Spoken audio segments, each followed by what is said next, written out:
इनसे तो दूर ही रखो अपनी बहुओं को। खुद की बहू ने सास को बिगाड़ दिया, अब ये महारानी चली है हमारी बहुओं को बिगाड़ने। पड़ोस में झुंड बनाकर बैठी औरतों में फुसफुसाहट हुई।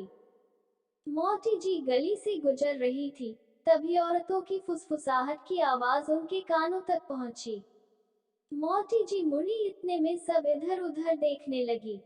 तभी मलरी जी ने उन्हें और खिंचाने के लिए मुस्कुराते हुए कहा, अरे मेरी चुगली चर्चा कर रही हो क्या? कर लो, कर लो। दो चार पाप अगर किए भी होंगे तो वो भी कट जाएंगे मेरे। फिर मोती जी घर आ गई। आते ही बहू को आवाज लगाई, सरिता आ गई क्या कॉलेज से?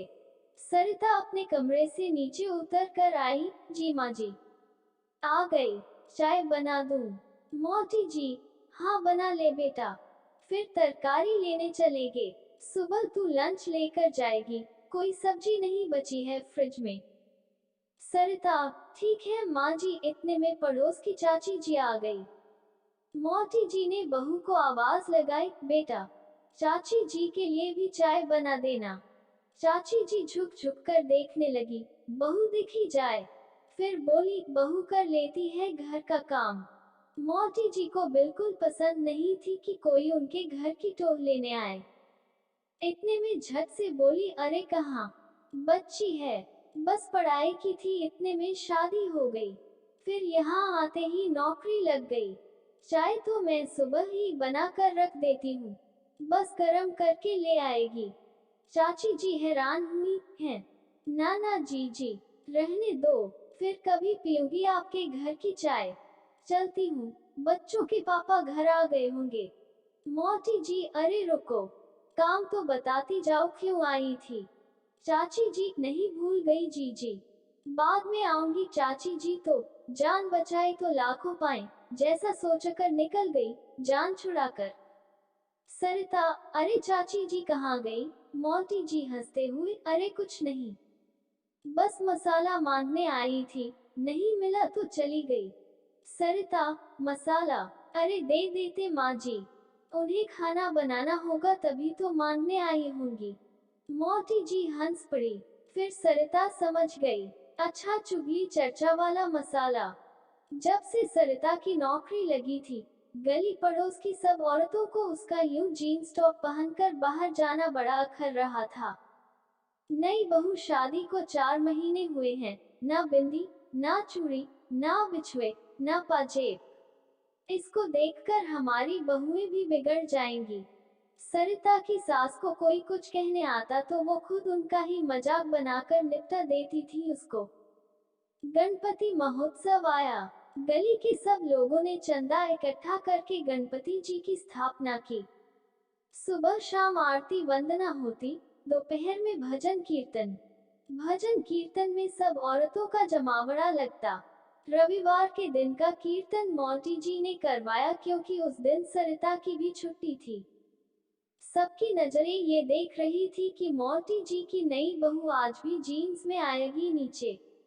अकेले अकेले लोगों को तो शांति जी भगा देती थी, आज क्या बोलेंगी। इतने में मोती जी और उनकी बहू दोनों सूट पहनकर नीचे आए और चाय देने लगे सबको, तो सबके मुंह खुले रह गए। औरतों में खूब फुसफुसाहट हुई, लो बहू ने सास भी बिगाड़ दी। अगले दिन प्रसाद वितरण के वक्त सरिता और मोती जी ने पड़ोस की फैक्ट्री में काम करने वाले मजदूरों के बच्चों को पहले बुलाया और खाना खिलाया।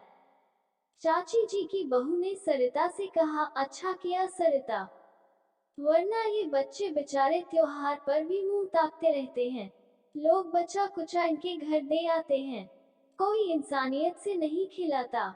सरिता, मेरी सासू माँ ऐसी नहीं है। इतने में चाची जी ने अपनी बहू की तरफ आंखें निकालते हुए बहू को सरिता से दूर खड़ी होने का इशारा किया। मोती जी ने देख लिया और कहा, अरे बहू, रहने दो, हम तो सास बहू बदमाश है, तुम्हें भी बिगाड़ देंगे। जाओ तुम्हारी सासू माँ के साथ बैठो। चाची जी न कुछ कह पा रही थी, न चुप रह पा रही थी। अपनी बहू को लेकर चली गई पंडाल से। गणपति विसर्जन बड़ी धूमधाम से हुआ। सरिता और मोती जी ने साथ में डांस किया।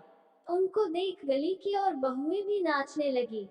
इतने में पड़ोस की ताई जी ने शांति जी से कहा, ये क्या कर रही हो शांति? घर की बहुएं सड़क पर नाचती अच्छी लगती हैं क्या? मोती जी ने झट से जवाब दिया, जी, बुरा मत मनाना, पर ये बताओ तुम और मैं यहाँ पैदा हुई थी क्या? हम भी बहुएं हैं। क्या हुआ, हमारी बहुओं ने भी अपने मन की कर ली तो? उद्धरण चिन्ह। ताई जी तुम ठीक नहीं कर रही हो, तुम अपनी बहू को बिगाड़ो, हमारी बहुओं को बख्श दो। बहू की तनख्वाह ने तुम्हारी बुद्धि पर पत्थर डाल दिए हैं। अब मोती जी को गुस्सा आया। उन्होंने झट से बोला, अगर मैं अपनी बहू को कैद करके रखूं तब भी तुम जैसी घर तुड़वाने वाली बहू की प्यारी बनकर हमारे घर क्लेश करवा देती। अब भी तुमसे बर्दाश्त नहीं हो रहा। जाओ ले जाओ अपनी बहुओं को। उद्धरण चिन्ह। ताई जी लाज शर्म तो है नहीं? सास नंबरी, बहू 10 नंबरी। उद्धरण चिन्ह। मोती जी हाँ हूँ मैं नंबरी। तुम्हारी तरह भेड़ बकरियों की जिंदगी नहीं जीती, ना अपनी बहू को जीने दूंगी। हम किसी गिनती में तो आते हैं, तुम अपनी फिक्र करो। मोती जी की बेबाकी, हाजिर जवाबी ने फिर से सबके मुंह बंद कर दिए। दोनों सास बहू को देखकर बाकी बहुओं ने भी कुछ पल के लिए अपनी भेड़ बकरी वाली जिंदगी को भुलाकर खूब डांस किया। ये कहानी किसी गांव की है, उन इलाकों की जहां आज भी शहरों के दिल में गांव बसे हैं। उनकी पुरानी रूढ़िवादिता को तोड़ने की शुरुआत उनमें से ही कुछ औरतें कर रही है, करती रहेंगी। सास बहू का रिश्ता सिर्फ और सिर्फ आपसी समझ के कारण ही खराब होता है और आपसी समझ के कारण ही अच्छा। सास ही बहू को रिवाज विरासत के रूप में देती है। जो रिवाज किसी को आगे बढ़ने से रोक दे, उन रिवाजों को बदलना ही सही होगा। ये काम एक सास करेगी तो बाकी लोग भी सीखेंगे, एक बहू करेगी तो हो सकता है उसे दबा दिया जाए।